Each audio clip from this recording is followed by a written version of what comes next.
In this one, I'll give you a short introduction to the instrument and help you get started quickly with some music that's really easy to play. First, let's look at the piano keyboard. It's made up of white and black keys. The black keys are in a repeating pattern. 2, then 3, then 2, then 3.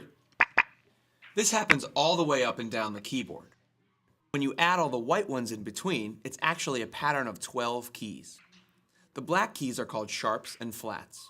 We'll talk about those in another lesson. For now, we'll stick with the white keys, which make up the musical alphabet from A through G. Let's start with the key on the left of the two black keys.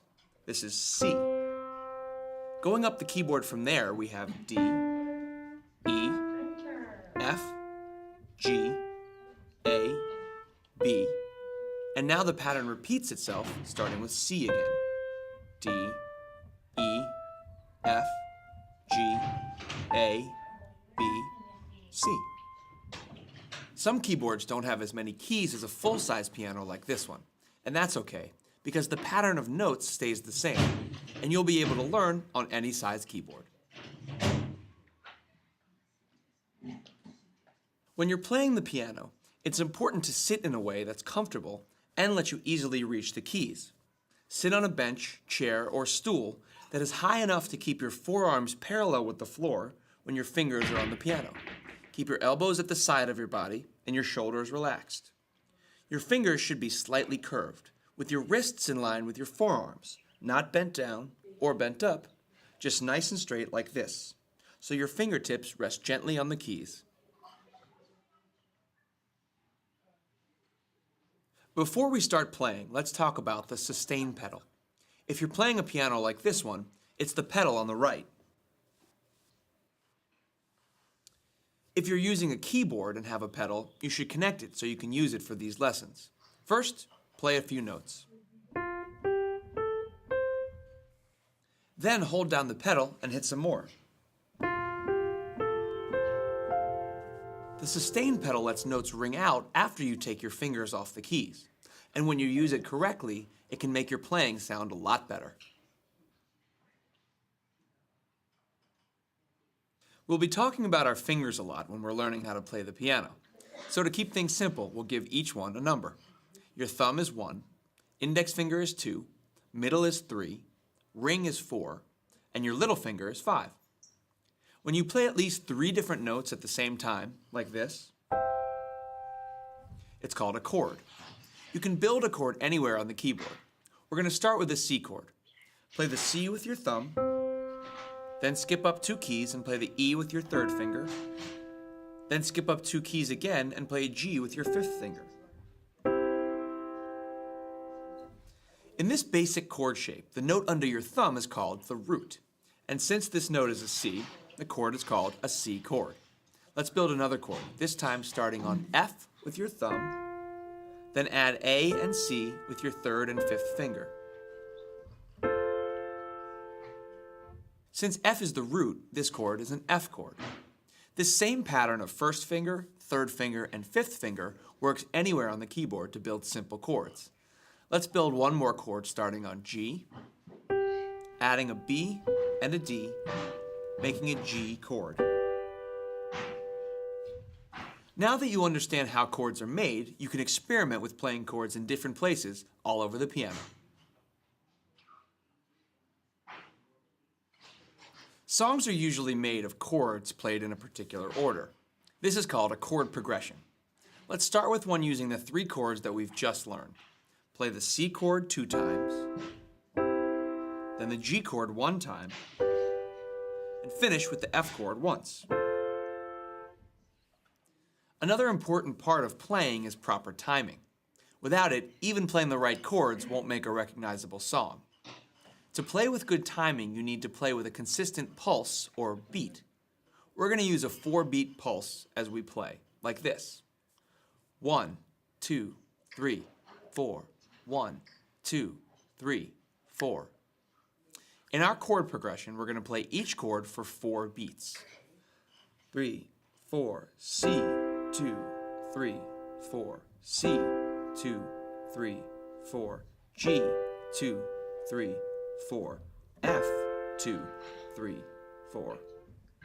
GarageBand also has a metronome that plays clicks to help you stay in time while you practice. In music, playing speed is called tempo. You can turn the metronome on at any time to hear clicks at the tempo of the part you're practicing. The metronome is at the bottom of the GarageBand screen. Just click on it to turn it on. When you're practicing, you should always try to stay in time. If you're having trouble keeping up with the metronome, slow it down using the speed slider. You can always speed it up later as you get comfortable with the song that you're working on. Let's play the chord progression again. You can turn the metronome on if you like. 1, 2, 3, 4. C, 2, 3, 4. C, 2, 3, 4. G, 2, 3, 4. F, 2, 3. Again. C, 2, 3, 4. C, 2, 3, 4. G, 2, 3, 4. F, 2, 3, 4. To sound good, it's just as important to play with proper timing as it is to hit all the right notes. So try to pay attention to both of these things while you're practicing. Now that we're playing a chord progression, we can add some rhythm.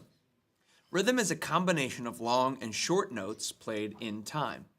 The same chord progression played with various rhythms can sound very different.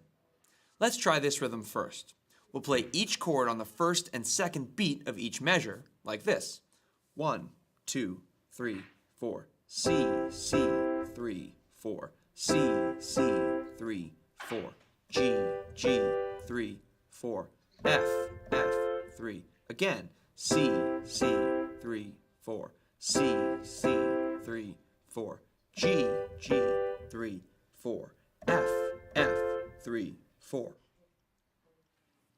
Spend some time making up your own rhythms. After all, everybody has their own individual feel and playing style, and that's one of the things that makes music so interesting. Did you find a picture, Charlotte? Yes. You can use what you've just learned to play along with the band by going to the Play Song section of this lesson. The song follows the same progression that we've been working on. You can use the tempo slider to slow the music down if it's too fast. Try some different rhythms and see what sounds best. I hope you had fun. If you'd like to keep learning, GarageBand comes with 8 more piano lessons you can download right from the welcome screen. And when you're ready, check out the lesson store in GarageBand, where you can purchase artist lessons of songs taught by some great musicians and songwriters.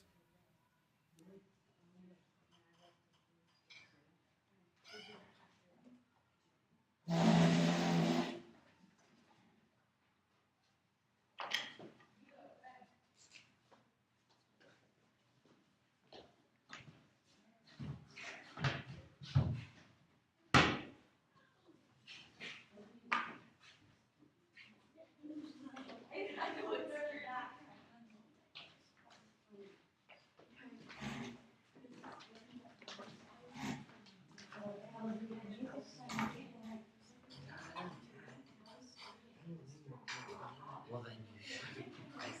That's a joke. So people are in the music. Talking about me? Just say whatever work you do. What are we doing? So, right now you should get out your notebook and read lesson 3. Music, music, people. What are you saying about me? Bad about me? Music, music, if you didn't go yet. If you're coming back from music, read lessons, reading the notebook. You never corrected lesson 2. I know. I got it, dude. Well, just take a little while to read lesson 3.